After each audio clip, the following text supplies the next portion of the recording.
Hello, I'm Riley, and this is the Diegetic Advancement Podcast. Okay, before we get into Mordheim for today, I wanted to cover a different topic. How and what inspires you as a game master? To create a world, run a campaign, create NPCs or locations, situations. I'm currently reading through the Conan stories, and like the other Appendix N literature that I've read recently, Dying Earth and Fapid and the Grey Mouser, I feel like I could steal entire stories and they'd make for a great night of gaming or a hex entry on my world map. I'm playing in a game currently where the game master draws a lot of inspiration from old movies. So obviously media is a big one. Now, as a kid, and this will date me, I was obsessed with video games, specifically RPGs, and even more specifically, at least for a time, the Elder Scrolls Oblivion. And my parents got me the official game guide, and I would sit up in bed under the covers reading, filled with wonder and excitement. I didn't find TTRPGs until later in life, but I imagine there are many kids reading their AD&D Monster Manual in the same way. Now, I recently got Vermis 1 and 2, which are great books styled in the as a video game guide, but they're just filled with RPG inspirational material. And it got me thinking I should look back at that Oblivion game guide and see what's in there.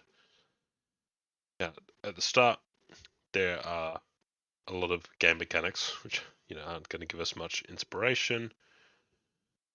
A list of races, skills suggested like classes, and I mean there are like skill perks which could be theoretically interesting as things that you as class abilities or things that a magic item might give you. Spell lists are fairly boring. The names are not terribly inspiring, and the effects are not either. But we start to get into the monster section, and there are rules for how to become a vampire, and the effects that would give you. And there's a monster manual, which a creature guide. They present a bunch of creatures, their stat blocks, in a short bit of description. As an example, the goblin. It has a type creature, level 1, health 15, 0 magic, 135 fatigue, the power level of their soul, advantages, high agility, weaknesses, ingredient, range magic, melee magic, or none. The combat skill, magic skill, stealth skill, attack damage, weapons, iron short sword, dagger, mace, or war axe, and the description. The common goblin is dangerous only in packs. They rarely venture from their underground lairs, typically armed with an iron weapon. They may also carry lockpicks and poisons. Next, we come to equipment lists, which, again, relatively boring.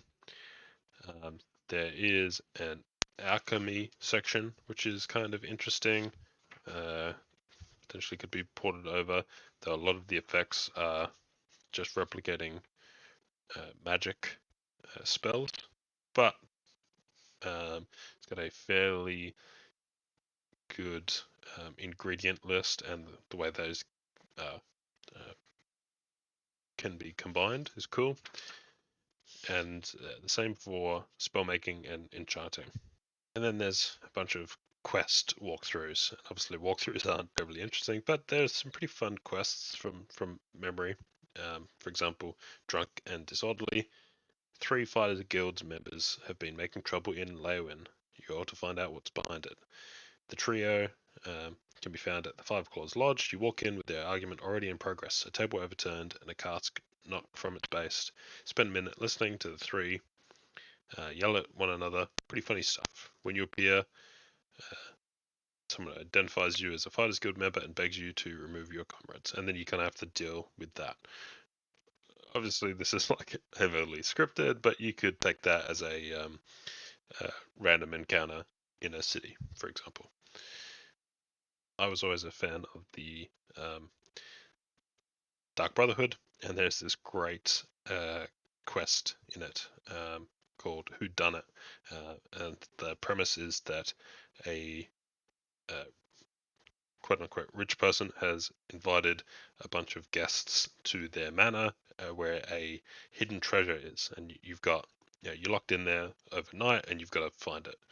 Of course, everyone there is actually invited because they have slighted this quote unquote rich person in some way over their life, and you're there to kill them all. And you can kind of just do that, or have a lot of fun trying to pit them against each other and stoke up tensions and paranoia. It's really good. There are the Daedric gods, their shrines, the quests they send you on, and their items. So the quests could be, again, more scenarios to steal, but the items and shrines are potentially interesting. Shrines is locations, items is the magic items.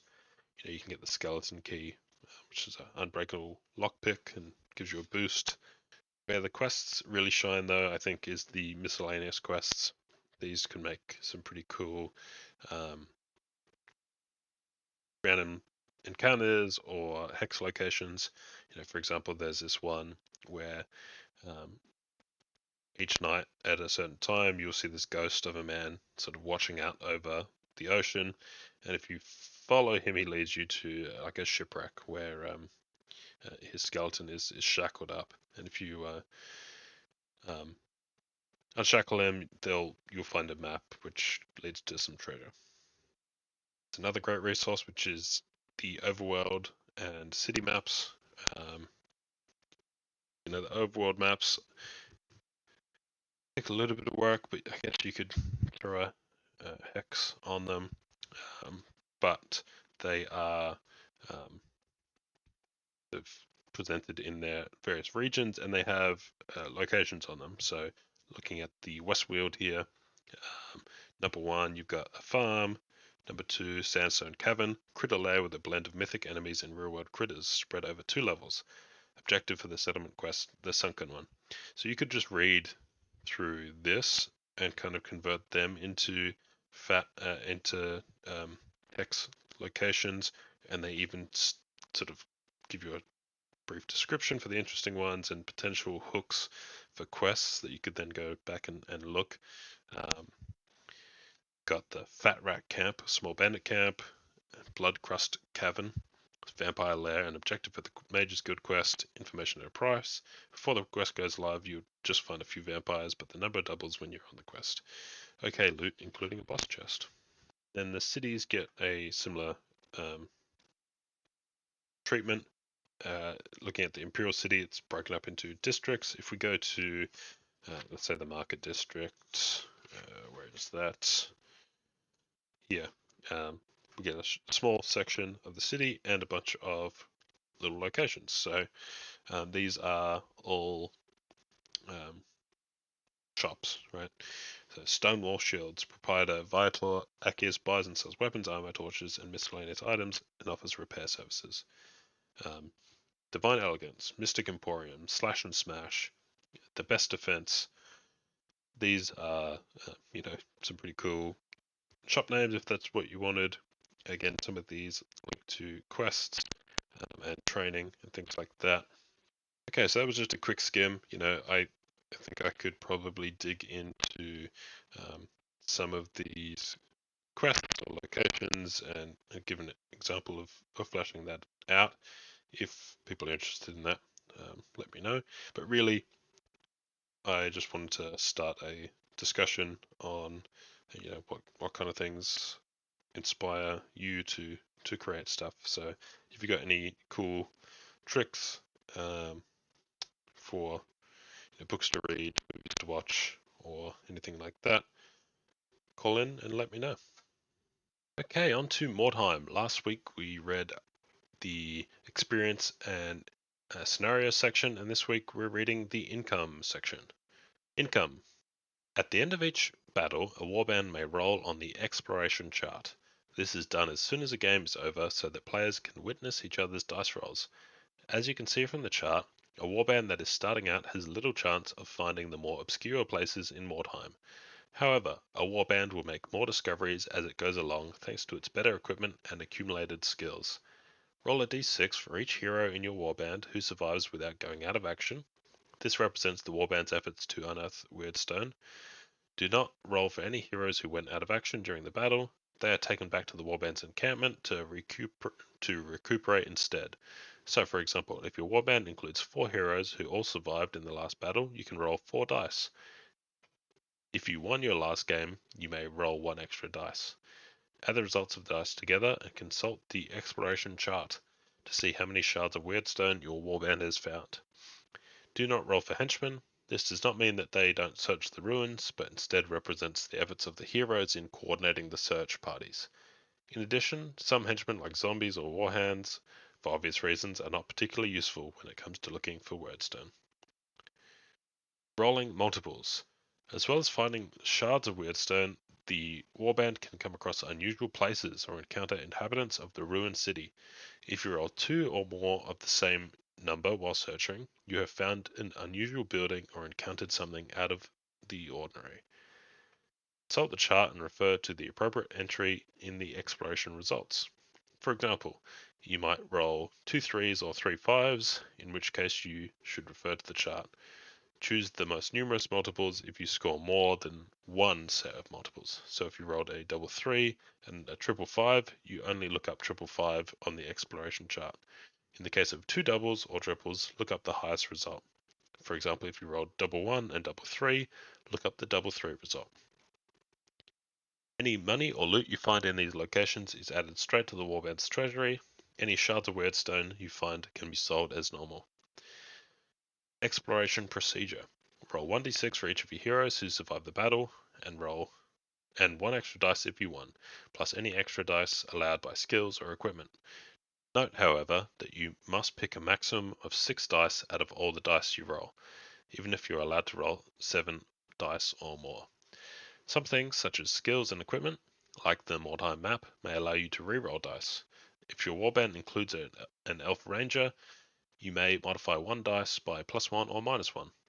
If you rolled any doubles, triples, etc., you have found an unusual location in Mordheim.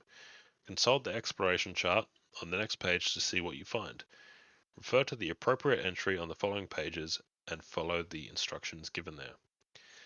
Add the results together and consult the chart on the next page to see how many shards of Weirdstone you've found. Mark down the number of Weirdstone on your warband's roster. Okay, so here's the table, number of Weirdstone shards found.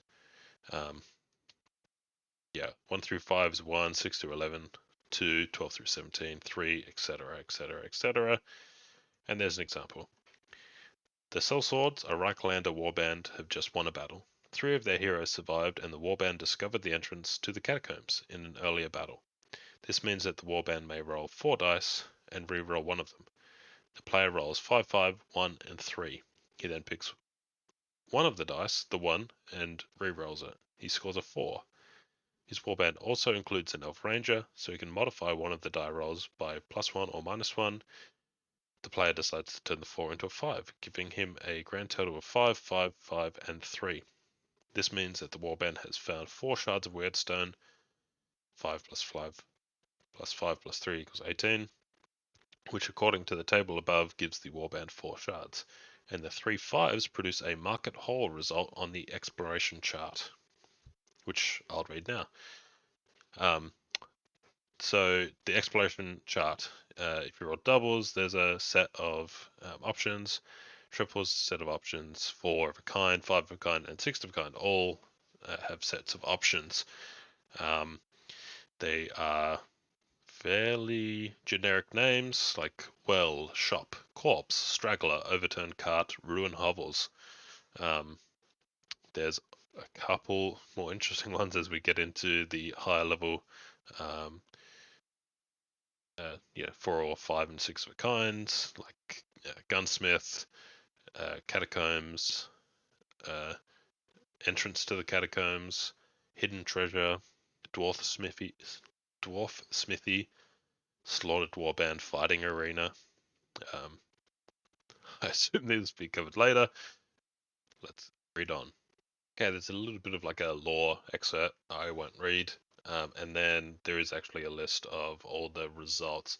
I'll go through and pick some of the generic ones and some of the more interesting ones, and I'll just read those rather than all of them.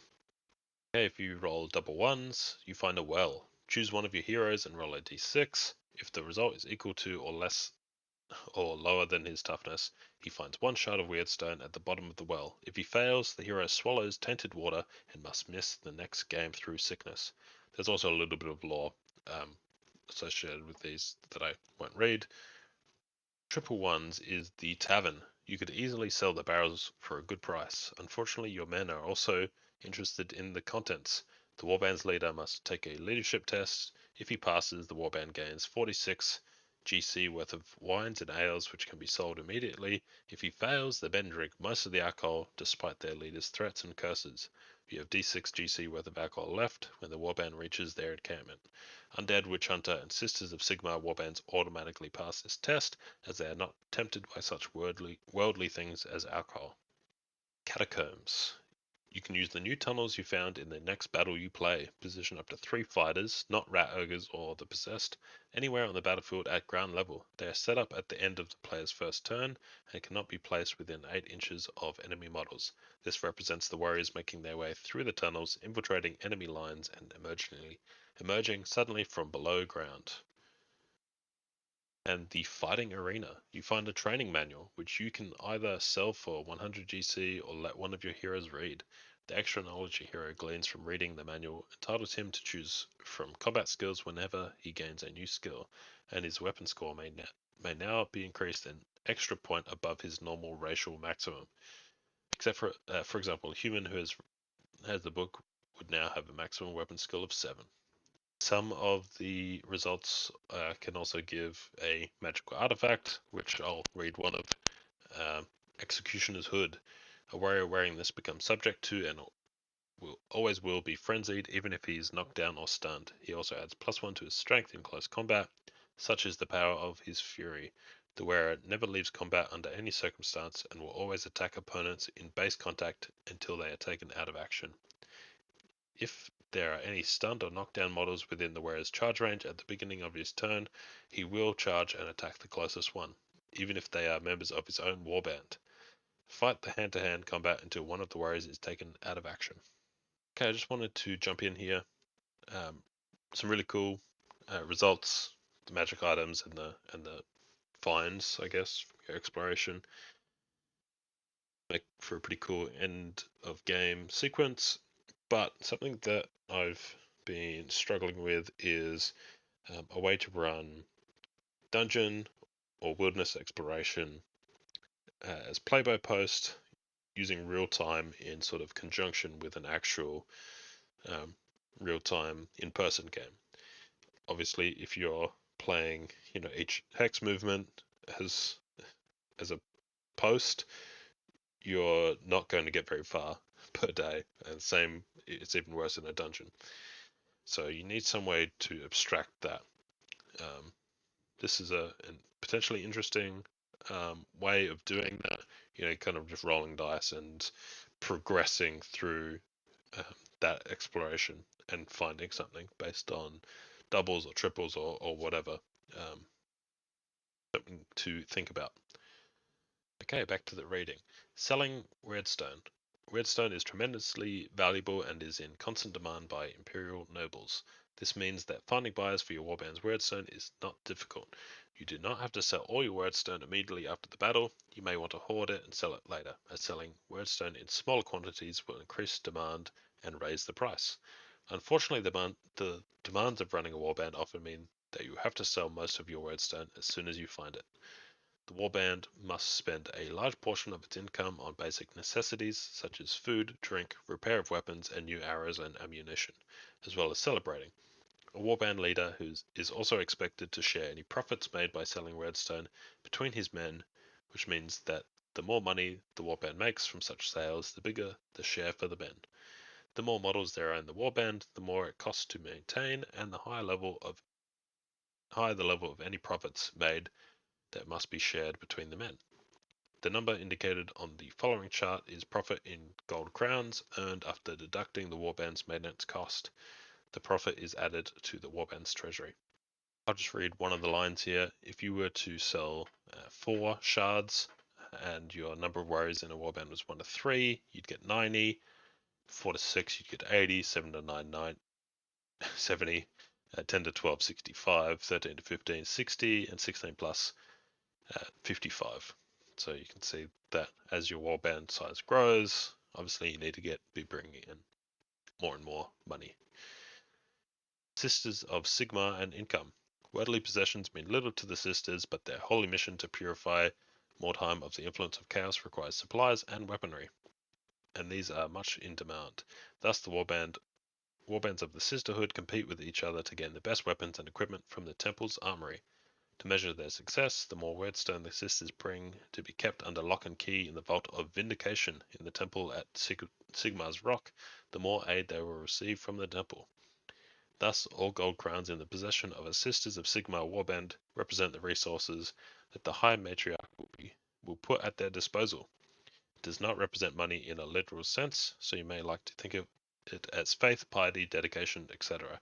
Quickly jumping in to say that's a cool way to handle money for the cleric and paladin and rangers in D&D. Skaven and undead. Neither of these warbands put much value on gold, but they send all their wordstone they find to their superiors and receive aid and resources in return. Skaven use their own currency for trading, while the undead are somewhat beyond petty concepts of wealth.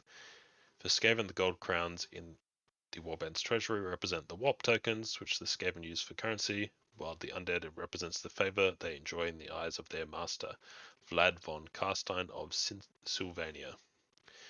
Spending income. You can spend any accumulated money on weapons, armor, hiring new warriors, buying new equipment, or simply save the money for a bigger purchase. See the trading section for details, which is what we'll cover next week. Okay, I don't think there's much more to add there.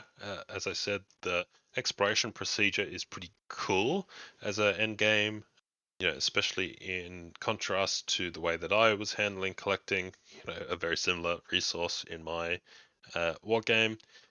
I think it's pretty elegant, and its applications in a sort of abstracted play-by-post game could be cool as well. As far as income and generating your gold coins, I like that the expenditure of a warband is abstract. It's a nice way to handle it, especially in D&D. Once you're past the probably when you hit level 2, and you don't have to really worry about affording an inn anymore.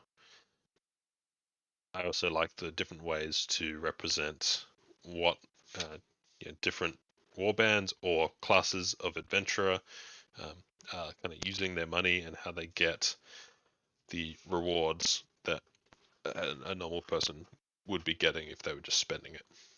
Okay, content shoutouts for the week. I just got finished listening to a great discussion with Sameoldji and Ivanmike on the OSR, with lots of wisdom shared there. The Pink Phantom has a series of episodes talking about rules, complexity, starter sets, and the like. In addition to his regular AD&D Soloplay, in his latest episode he asks how important are the rules. Barry from A Song of Dice and Shadows takes a look at the 91 basic starter set. Mirke has released the next installment of Euphonious in Dungeon, the Delicious in Dungeon review show. And Jason had a great interview with James from Subclass Act on Soloplay. Details for all of that will be in the show notes. Okay, that's it for this week.